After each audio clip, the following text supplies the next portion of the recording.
तो वहां से मांगने पे मजबूर होंगे। साथ साथ अमेरिका के साथ उनको मांगने होंगे। आईएमएफ, वर्ल्ड बैंक और एडीबी के जरिए कोई $4.5 अरब का कल स्टेट बैंक ने फिगर दिया था कि इतने पैसे वहां से वो उम्मीद रख रहे हैं। जो पॉलिटिक्स में पाकिस्तान बहुत अभी गहरी तरह से फंसने वाला है अमेरिका और चाइना के दरमियान।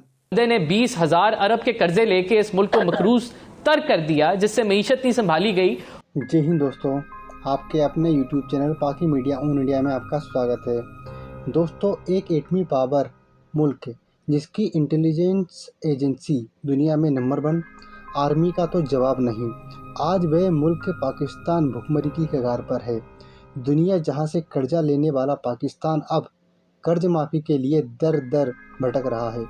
पाकिस्तान के आर्मी चीफ ने कुछ दिन पहले ही अमेरिका का दौरा कर अमेरिका से गुहार लगाई थी। अब पाकिस्तान के वित्त मंत्री अमेरिका के दर पर पहुंच गए हैं, लेकिन इस बार अमेरिका मदद की बजाय ताना दे रहा है।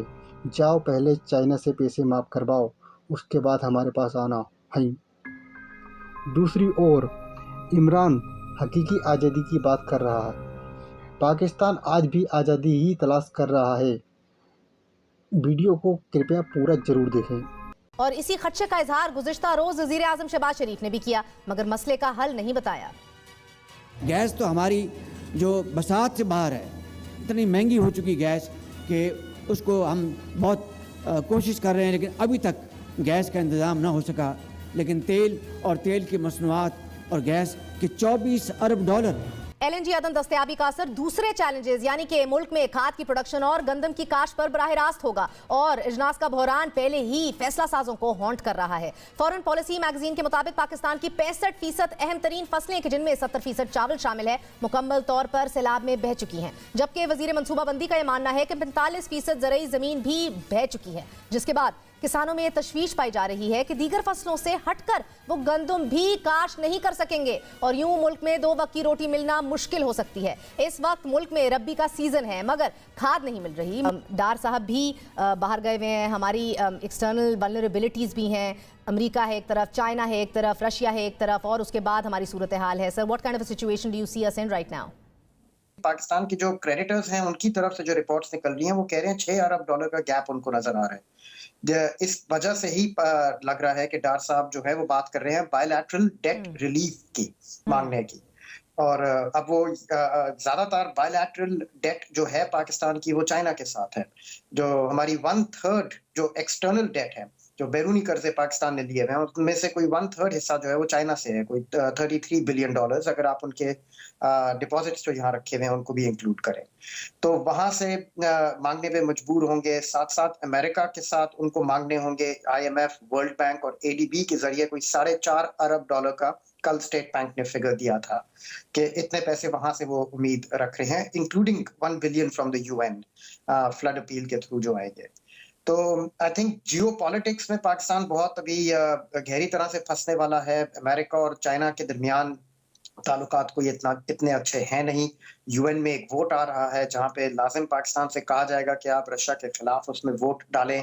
आपने अभी जैसे जिक्र किया, पिछले वोट में तो पाकिस्तान ने एब्सटेन कर लिया था, लेकिन इस दफा वो भी करना मुश्किल होगा। और साथ साथ अमेरिका और चाइना को बैलेंस आउट करना होगा। मगर उसके अलावा इंटरनेशनल मार्केट्स के अंदर हमारी क्रेडिबिलिटी के हवाले से, सस्टेनेबिलिटी के हवाले से, ट्रांसपेरेंसी के हवाले से तो हम बहुत मार खा रहे हैं। And for that of course eventually we need long term measures. हमें स्ट्रक्चरल चेंजेस लाने हैं मुईशत के अंदर, सख्त अहम फैसले करने हैं, बट इतना तो वक्त ही नहीं है इस हुकूमत के पास। नहीं, आई थिंक महर इस हुकूमत के अंडर हम लोग स्ट्रक्चरल या लॉन्ग टर्म फैसलों को तो भूल जाएं। आई थिंक ये इनका जो प्लान है वो बेसिकली कि 1 साल किसी ना किसी तरह गुजार लें, डिफॉल्ट किए बगैर और अवाम के ऊपर ज्यादा बोझ डाले बगैर। बस ये एक बैलेंसिंग एक्ट है डार साहब का, इसके आगे कोई गेम नहीं है फिलहाल। मगर गेम और तो शुरू ही उधर होती है ना खुरम साहब, जिधर इनकी खत्म हो जाती है गेम, असल गेम तो वहीं शुरू होती है। मगर इंटरनेशनल फोरम पे जब एक वज़ीर आज़म जाके कहते हैं कि डेट को रीनेगोशिएट हमसे कर लें, तो वो तो that is a cry for default. वो तो रेड अलार्म बेल्स बजने शुरू हो जाते हैं हर जगह। आप ठक करके देखते हैं कि with in matter of days आपको एक क्रेडिट एजेंसी जो है आपको मंफी नंबर्स में ले जाती है, डाउनग्रेड कर देती है। सो आई मीन इट सीम्स कि हमारी सियासत, हमारे डोमेस्टिक इश्यूज, हमारी इंटरनेशनल डिप्लोमेसी और हमारी रिक्वायरमेंट्स, ये सब कुछ अलाइन नहीं है। जी, और आई थिंक ये थोड़े से मिक्स्ड मैसेजेस चले गए थे कि उनके आने से कुछ रोज पहले वो शहबाज शरीफ साहब ने इंटरव्यू दे दिया कि हमें डेट रिलीफ ना मिली तो all hell will break loose.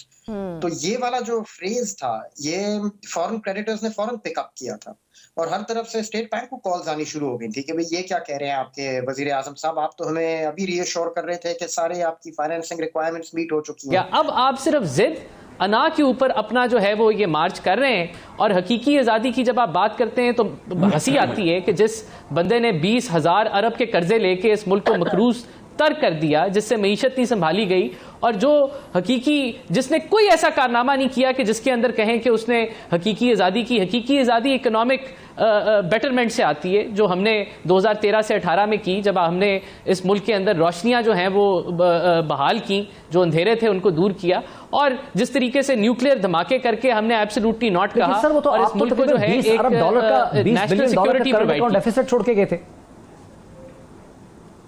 जी बिल्कुल छोड़ के गए थे, और ये भी $18 अरब का करंट अकाउंट डेफिसिट छोड़ के गए। वीडियो को अंत तक देखने के लिए धन्यवाद। वीडियो को लाइक एंड चैनल को सब्सक्राइब करें।